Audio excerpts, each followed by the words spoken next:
5, 6년 뒤에는 교사는 사라질 거야. 그건 아직 모른다. 인간만이 할 수 있는 것은 무엇일까? 안녕하세요, 여러분. 오늘은 제가 챗GPT에 대해서 이야기를 나누고자 합니다. 요즘 챗GPT가 정말 뜨거운 관심을 받고 있잖아요. 교육계에서도 마찬가지. 어떠한 학자들 같은 경우에는 챗GPT 교육에 도움이 된다.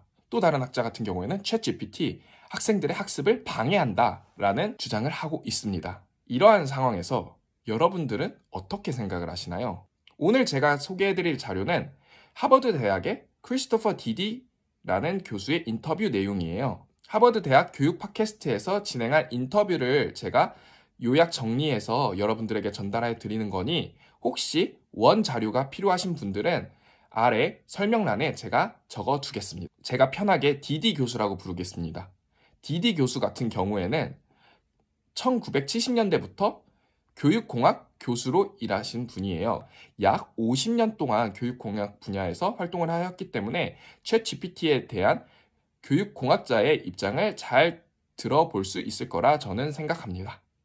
우선 이 팟캐스트의 배경을 두 가지 말씀을 해드리자면 아까도 말씀드렸듯이 교육계에서나 사회에서 챗GPT에 대한 반응이 두 가지로 나뉘어요. 챗GPT, 인간에게 도움이 된다. 또는 도움이 되지 않는다. 그러한 방식으로 나뉘는 상황에서 과연 디디 교수는 어떻게 생각을 할까? 또 챗GPT와 같은 AI가 교육에 들어오면서 이젠 기존의 교육에 다양한 질문을 던집니다. 어떠한 질문이 있냐? 학생들의 글쓰기를 어떻게 가르칠 것이냐? 표절 문제는 어떻게 처리하지? 그리고 평가는 어떻게 해야 할까? 이러한 다양한 질문을 던지는데 이러한 상황에서 디디 교수는 어떻게 생각을 하는지 한번 보도록 하겠습니다. 우선 아까 제가 말씀드렸다시피 디디 교수가 1970년대부터 교육공학 교수로 일을 했다고 했잖아요. 그때 디디 교수는 처음으로 AI가 교육에 활용되는 것에 대한 논문을 읽었다고 해요. 그때 역시도 5, 6년 뒤에는 교사는 사라질 거야 라고 문제 제기가 있었다고 하는데 과연 여러분 지금 교사들이 사라졌나요? 그리고 여러분 혹시 이 주장이 요즘의 문제의식들과 비슷하지 않나요? AI로 인해 학교와 교사가 사라질 것이다. 어디선가 들어본 주장인데 이것이 약 50년 전에도 주장이 되었다는 것입니다. 그리고 디디 교수가 아주 재밌는 생각을 던져줬어요. 검색 엔진이 처음 생겼었을 때를 한번 생각을 해보자. 여러분, 지금 우리는 구글이나 네이버와 같은 검색 엔진을 아주 자연스럽게 사용하고 있습니다. 이 검색 엔진이 없으면 생활이 아주 불편할 정도로 우리의 삶에 깊숙이 개입이 되어 있는데요. 근데 검색 엔진이 도입되기 전에는 우리는 어떤 삶을 살았을까요? 어떠한 자료가 필요하면 직접 도서관이나 아니면 그 자료가 보관되어 있는 아카이브를 갔을 거란 말이에요. 이러한 상황에서 그때 역시 검색 엔진의 도입으로 인해 이젠 자료를 찾는 것이 없어질 것이다 라는 의견이 있었대요. 이 역시도 걱정이었죠. 지금 같은 경우에는 저희가 검색을 하지 않나요? 아닙니다. 저희가 검색을 하는데 이젠 검색 엔진으로 새로운 문제를 저희가 받아들인 거예요. 그게 뭐냐? 어떻게 질 좋은 자료, 어떻게 내가 필요한 자료를 뽑아낼 수 있을까? 찾아낼 수 있을까? 걸러낼 수 있을까? 이러한 문제로 이젠 저희가 검색 엔진의 도입으로 인해 밟고 있는 거죠. 그러면 챗GPT는 과연 우리에게 어떠한 새로운 임무를 주어줄까요? 그것에 대해서 여러분들도 한번 생각을 해보시길 바랍니다. 우선 디디 교수는 고용의 측면에서 AI에 대해서 이야기를 하고 있어요. 저희가 만약 엔지니어를 뽑는다면 그 엔지니어의 능력이 AI로 대체 가능한 능력이라면 과연 그 엔지니어를 비싼 돈을 주고 뽑아야 할까요? 디디 교수는 아니라고 합니다. AI가 할 수 있는 것을 할 수 있는 기술자는 이젠 고용이 되지 않는다는 거예요. 그렇기 때문에 AI는 인간의 성과에 대한 기준을 높이는 것으로서 작동을 하고 있다고 말하고 있습니다. 그래서 이러한 측면에서 디디 교수는 재미있는 개념을 소개합니다. Intelligent Augmentation이라는 개념인데 이 개념은 한국어로 풀면 지능 증폭이라고 해요. 우리가 아까 말씀드렸다시피 어떠한 학자들 같은 경우에는 AI로 인해 학생들의 학습이나 아니면 사고력이 악화될 것이다 라는 부정적인 측면이 있었어요. 하지만 지능 증폭이란 AI와 같은 다양한 과학기술을 활용해서 인간의 지능을 향상시키는 것을 말합니다. 즉, AI는 우리가 배척해야 될 대상이 아니라 우리가 어떻게 하면 더 나은 학습을 할 수 있을까? 어떻게 하면 더 나은 삶을 살 수 있을까를 고민하는 것이지요. 그래서 디디 교수는 자신이 이제 교수니까 어떻게 AI를 우리 분야에 적용할 수 있을까에 대해서 한번 이야기를 해봅니다. 과거 교수들 같은 경우에는 학생들을 튜터링 해주고 학생들의 질문에 대한 대답을 해주고 실험실 같은 경우에 1부터 10까지 관리를 해야 되고, 근데 AI를 통해서 이러한 것들의 업무를 어느 정도 덜어낼 수 있다는 거예요. 분명 이것들에 대해서도 문제 제기가 있습니다. 교수들이 이러한 것들을 하지 않으면 이러한 부분에 대한 역량이 비숙련화 될 것이다 라는 문제의식도 있어요. 하지만 디디 교수는 그건 아직 모른다 라는 입장입니다. 그렇다고 AI가 기존의 교수의 업무들을 해준다고 교수들은 그냥 편하게 쉴까요? 디디 교수는 이렇게 말해요. AI가 반복적이고 단순한 일을 해준다면 거기에서 남은 시간이나 에너지를 어디에 투자할 수 있을까? 그 시간이나 에너지를 AI가 할 수 없는 학생들의 개별화 학습이나 아니면 학생들의 문화나 사회적인 차원을 고려하는 것에 활용을 할 수 있다라고 말을 하고 있습니다. 그리고 이와 함께 우리의 교육에 이렇게 이야기를 하고 있어요. 우리의 교육은 AI도 할 수 있는 것을 가르치는 게 아니라 AI가 할 수 없는, 인간만이 할 수 있는 것을 가르쳐야 한다. 그러면 그게 무엇일까? 라는 다양한 질문을 던질 수 있게 됩니다. 과연 여러분들은 AI가 할 수 없는, 인간만이 할 수 있는 것이 무엇이라고 생각을 하시나요? 그리고 이뿐만 아니라 평가의 방식에도 AI는 많은 변화를 준다고 해요. 여러분들도 들어보셨는지 모르겠지만 챗GPT가 변호사 시험과 의사 시험을 합격을 했다고 합니다. 그렇다면 이 시험은 정말 인간에게 적합한 시험일까요? 챗GPT도 할 수 있는 것을 인간에게 물어보는 게 정말 맞을까요? 그리고 미국의 수능과 같은 SAT, 그리고 대학원 입학 시험인 GRE, 이러한 시험들이 챗GPT가 아주 잘할 수 있는 거라면 인간에게 이러한 것들을 평가하는 것이 맞을까? 이러한 표준화 시험으로 인간을 평가하는 것이 맞을까라는 의문점을 제기하고 있습니다. 아까도 말씀드렸다시피 디디 교수는 1970년대부터 지금까지 약 50년간 교육공학에 몸을 담으신 분이에요. 그리고 1970년대에도 AI에 대한 담론이 교육계에서도 있었고요. 근데 챗GPT는 또 다른 논란거리를 계속 만들어 나고 있죠. 그래서 디디 교수는 이런 이야기를 하더라고요. Putting old wine in new bottles. 그러니까 오래된 와인을 새로운 병에 담는다는 것. 저는 이것을 어떻게 생각을 했냐면 챗GPT와 같은 AI가 교육에 또 다른 맥락을 추가할 수 있다라는 것으로 이해를 하였습니다. 이게 무슨 말이냐? 예를 들어 여러분들이 캘리포니아에 사는 사람이에요.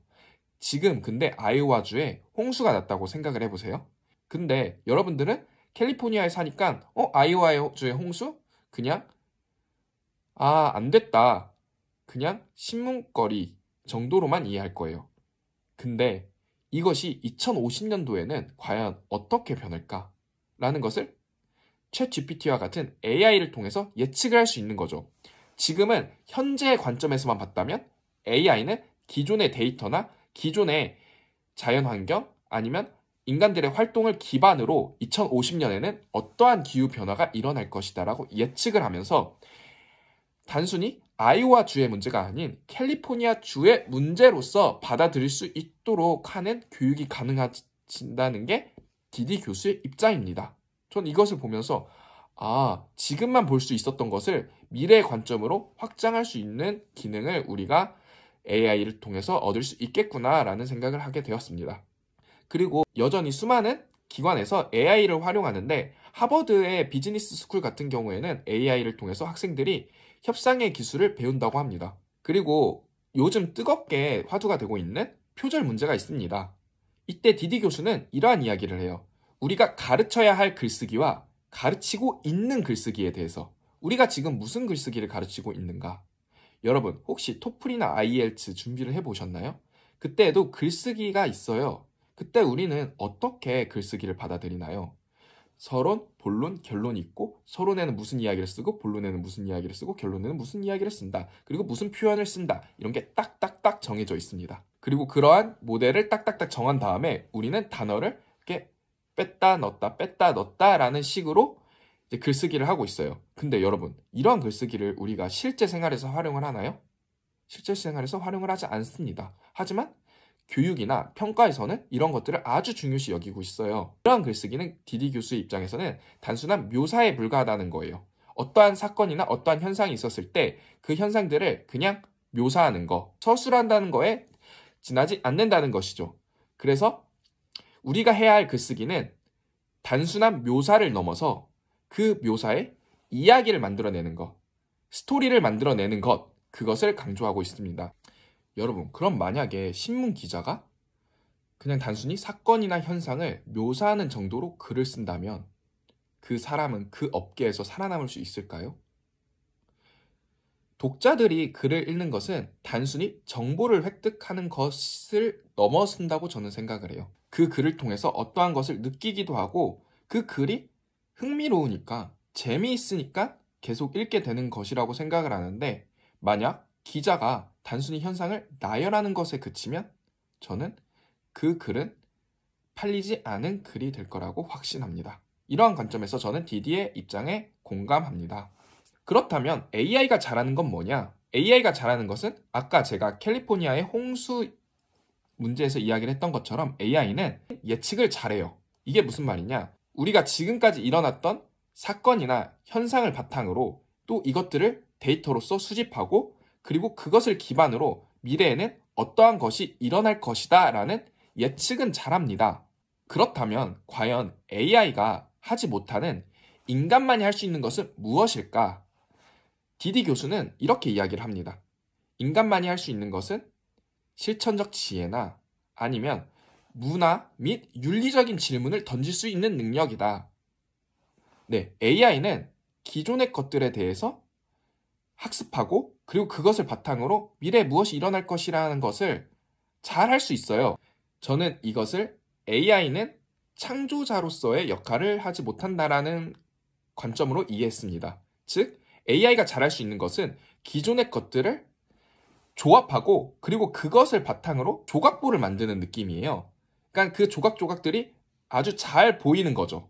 근데 저는 인간이 할 수 있는 것은 이러한 조각조각들을 보이게 만드는 것이 아니라 저희가 예를 들어서 물에 물감을 딱 떨어뜨리면 물과 물감이 융화가 돼가지고 하나가 되잖아요. 저는 이러한 새로운 것을 창조할 수 있는 것은 인간만이 갖고 있는 능력이라고 생각합니다. 그래서 이러한 관점에서 디디 교수는 교육평가자나 교육자나 교육 이해 당사자들이 생각해야 될 부분에 대해서 이야기를 해요. 현재 가르쳐지고 있는 것은 무엇이 있고 그리고 또 이것들 중에서 바뀌고 있는 것은 무엇이냐라는 것을 생각해 볼 것, 그리고 AI가 할 수 없는 것을 어떻게 교육에 포함시킬 수 있을지, 그리고 실천적 지혜에 더 집중하기 위해서는 교육은 어떠한 노력을 해야 할까, 이러한 이야기를 하고 있습니다.